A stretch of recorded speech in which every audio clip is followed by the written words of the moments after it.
हमारे सनातन के ऋषियों ने मानव जीवन को 4 अवस्थाओं में बांटा है। प्रथम अवस्था ब्रह्मचर्य आश्रम, द्वितीय गृहस्थाश्रम, तृतीय वानप्रस्थ आश्रम और चतुर्थ संन्यास आश्रम। चारों आश्रम 25-25 वर्ष के निर्धारित हैं, यानी कि ब्रह्मचर्य आश्रम जन्म से 25 वर्ष तक, 26 वर्ष से 50 वर्ष तक गृहस्थाश्रम, 51 से 75 वानप्रस्थ आश्रम और 76 से 100 संन्यास आश्रम। अगर मानव इन अवस्थाओं को समझते हुए जीवन के आनंद का अनुभूति करना चाहता है तो अति सुंदर होगा, क्योंकि हमारे सनातन के ऋषियों ने ऐसा संकेत किया है। प्रथम अवस्था ब्रह्मचर्य आश्रम। ब्रह्मचर्य आश्रम में ब्रह्मचर्य का पालन करना पड़ता है। ब्रह्मचर्य का पालन का अर्थ ही है कि ब्रह्म के जैसा आचरण करना, ब्रह्म में आचार्य। ब्रह्मचर्य का पालन करने के लिए हम लोगों को शुक्राचार्य को समझना होगा, जो नवग्रह के एक ग्रह में गिने जाते हैं। शुक्राचार्य का मतलब होता है शुक्र में आचार्य, यानी कि वीर्ज में आचार्य। शास्त्रों में वर्णित है कि शुक्राचार्य दानवों के गुरु हैं। अगर शुक्राचार्य की बात को दानव मानते हैं, उनके शिक्षा को ग्रहण करते हैं, तो भी स्वर्ग के अधिकारी हो जाते हैं। यानी कि ब्रह्मचर्य आश्रम एक ऐसा आश्रम है जो जिंदगी का जोड़ निर्धारित करता है। शारीरिक क्षमता बढ़ाना, बौद्धिक क्षमता बढ़ाना, ये ब्रह्मचर्य आश्रम के अधीन आते हैं। अगर मैं ब्रह्मचर्य का पालन किया, अपने शुक्र और वीर्य पर ध्यान दिया, तो हमारी शारीरिक क्षमता और मानसिक क्षमता बढ़ जाते हैं। प्रकृति स्वयं 12 वर्ष तक ब्रह्मचर्य का पालन करवा देती है,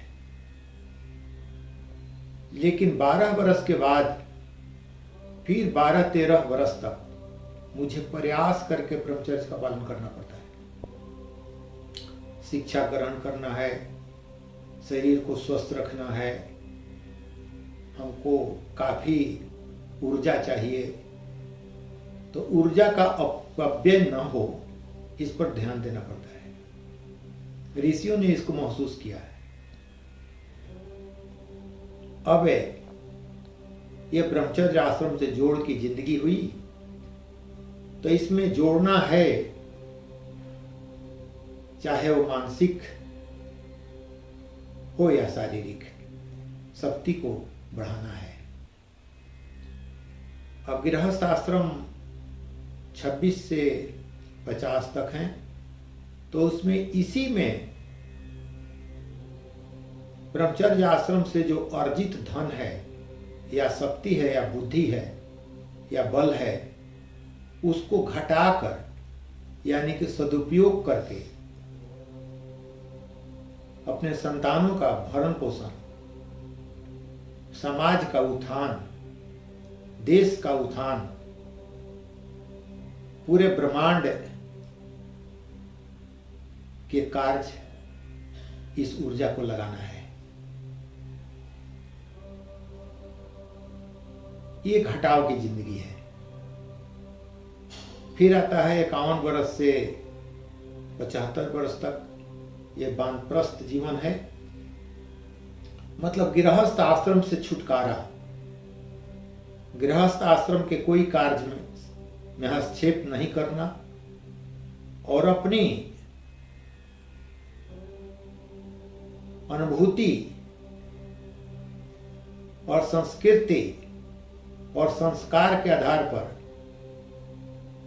बौद्धिक क्षमता के साथ साथ आध्यात्मिक क्षमता को गुना के अनुपात में बढ़ाना। यही जब आध्यात्मिक शक्ति, आत्मज्ञान, आत्मानुभूति जब बढ़ते हैं तो संन्यास आश्रम में मानव को इधर उधर जाकर जो पारिवारिक जीवन जी रहे हैं और भयंकर कष्ट झेल रहे हैं, उनको कुछ अपनी अनुभूति बताकर उनको शांति प्रदान करवाना और वो अपने मन को सही दिशा में संचालित कर सकें, ऐसा निर्देशित करना इस संन्यासियों का कार्य है। लेकिन ये संन्यास आश्रम को मैं भाग्य का जीवन समझता हूं, जिसमें जो अर्जित हुआ है उसको भाग्य के माध्यम से लोगों में देना है। भाग और घटाव 2 बार रिजल्ट जो होते हैं वो घटते हैं और जोड़ और गुना में रिजल्ट बढ़ते हैं। तो जीवन में 2 बार जोड़ और गुना के माध्यम से अपनी सारी ऊर्जाओं को बढ़ाना है और 2 बार घटाव और भाग के माध्यम से उसको समाज में, परिवार में, ब्रह्मांड के हित के लिए सदुपयोग कर रहा है। लेकिन ऐसी स्थिति उत्पन्न हो गई है आज कि हमारे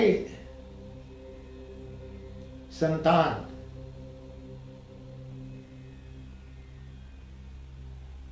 गृहस्थ आश्रम के साथ रह रहे हैं। हम जानते हैं कि गृहस्थ आश्रम घटाव की जिंदगी है और ब्रह्मचर्य आश्रम जोड़ की जिंदगी है। तो जोड़ना और घटाना दोनों साथ साथ रह रहे हैं, इसलिए परेशानियां बढ़ रही है। माता पिता देर से सोएंगे, देर से उठेंगे, टीवी देखेंगे, परिवार के संतान के भरण पोषण के लिए अच्छे बुरे भिन्न भिन्न तरह के कार्य उनको करने पड़ते हैं। वो सारे कार्य ब्रह्मचर्य आश्रम वाले देखते हैं, सुनते हैं और वो उन पर एक छाप छोड़ जाता है और सोचते हैं कि माता पिता जो बड़े लोग हैं ये कर रहे हैं तो मुझे करने में क्या दिक्कत है, और वो घटाव की जिंदगी अपना लेते हैं। जबकि उनकी जिंदगी जोड़ की है, लेकिन परिवार के साथ वो घटाव की जिंदगी भी जी रहे हैं।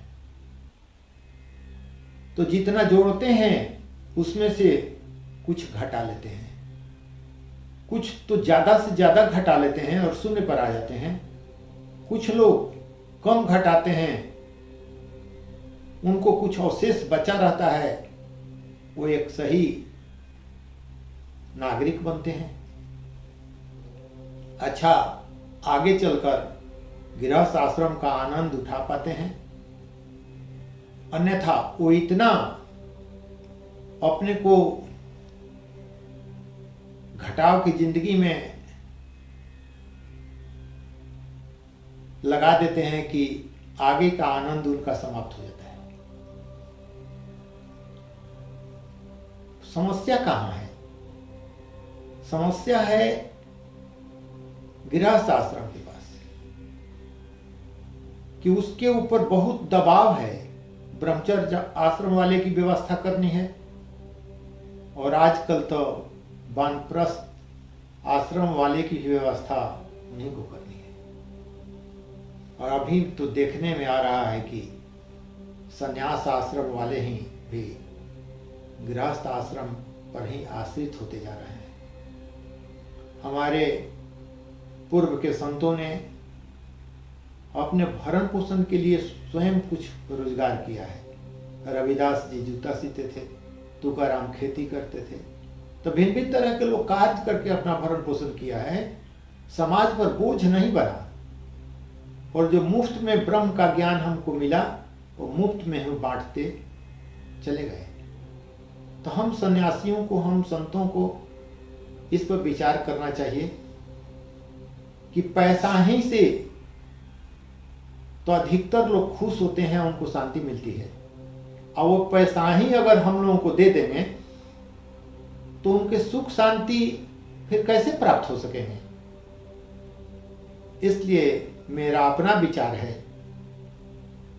कि जो भी व्यक्ति आता है संतों के पास, सन्यासियों के पास, उनको मुफ्त में मिली हुई धन आपको देना है, मुफ्त में ही देने का प्रयास करें।